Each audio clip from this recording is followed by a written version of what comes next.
Hey, Carl here, checking in for Homemade Strength, and today I'm going to address some of the concerns that people have had with these squat slash bench press slash overhead press stand slash rack combo thing. One of the big concerns, and it's legitimate, is that these stands can rock potentially when you're re-racking, particularly a heavy weight. Not so much a problem with a lighter weight. But I haven't had too much of a problem with that, but it's an easy fix, so let's just fix it up. We can brace it against a wall and then no issue with it rocking back at all. To do that, this is just one way. It's probably about 3.5 inches, probably about 6-7 inches long piece of plywood or oriented strand board. Basically the same thing. It doesn't have to be exact, that's just what I did. There are 2 screws coming in through the plywood this way into the wood, the 2x4, and again same thing on this side, 2 screws. That's how it is held together there. It makes like an I if it was that way. Can't see it. Or an H. Big ass wide H. And then screw here, holding it in the wall, another screw on the bottom, again same thing over here, screw there, and another screw on the bottom to hold it to the stand. Pretty simple. If you can hit a stud, that's good. If not, not a big deal. It's not load bearing in any way, it's just to prevent it when you re-rack the weight so that it can't, this part can't tip. We'll zoom out there so that the stand can't tip back because that brace is in the way. Another option for that, if you want to hit studs but it's not lining up with where your brackets are based on the spacing of your stands, which will be determined pretty much by a barbell, your studs probably won't line up, and if one does, the other almost certainly won't. You can take a piece of 1x6, 4 or 5 feet, probably 5 feet, and just run it on the length of the wall. It doesn't have to be 1x6, but something similar. Just run it that way. You can screw that board into the studs wherever they may be. Let's say there's a stud here and here. You can screw the 1x6 into the studs, and then these can sit against the 1x6. You can screw them in if you want. Probably don't have to. Again, they're not load bearing. They're just to prevent the backwards rocking of this. So if you like that idea better, that's an option. So that's piece number 1 of a 2-piece.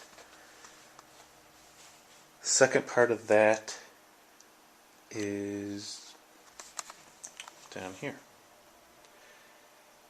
Now I did this to reinforce it for the bench press, and we'll talk about that in a second, but I put this built back up there, use this big bracket, and I bolted it to the sawhorse, and just that alone, because that now effectively puts the sawhorse, connects it to the stand, even if you didn't have this brace. If you were to tip this back, because there's so much weight now, way out here, it's a lot harder to tip this stand back since it has to lift the whole sawhorse up.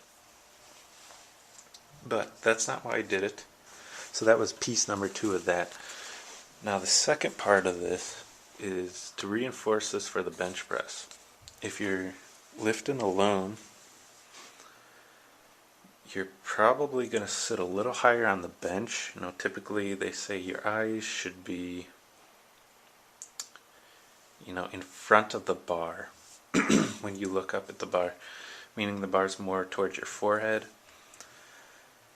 And that's fine if you have a spotter and you're getting a lift off or hand off. But if you're alone, you might want to scoot up a bit, get yourself in a better position since you're going to have to pull it out of the rack yourself. Now, I'm not saying anything's going to happen, but the potential was there in the previous setup without this bracket and this piece, which we'll talk about. There was a gap between the sawhorse and the stand, so the potential was there that the bar could slip down there, and that would basically be right on your head or neck. It's not a good thing. So I figured, now I did this years after I made these stands, so if you can see this board, so these are the 5 boards to the stands, those are in the concrete all the way to the bottom. This board I did after, so this is just sitting right there on top. It's not actually in the concrete. So the way I came up with that length, I just put the sawhorse up against the stands and I measured from there up to the top of the sawhorse. So that's how I got the length of this board. I then screwed that board in there into the other rest of the stand. And then I found this big ass bracket. This cost like $4, I think, actually. And I just screwed that in to the stands, and then it is bolted in, bolt, washer, and then there's a nut on the other side.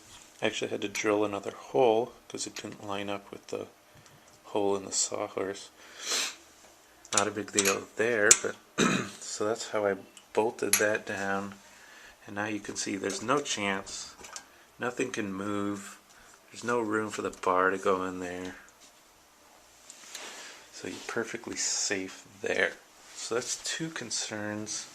I think that pretty much tightens up the design pretty well. Now the thing can't move, it can't tip, you're fully protected, much like a power rack. And that's pretty much it.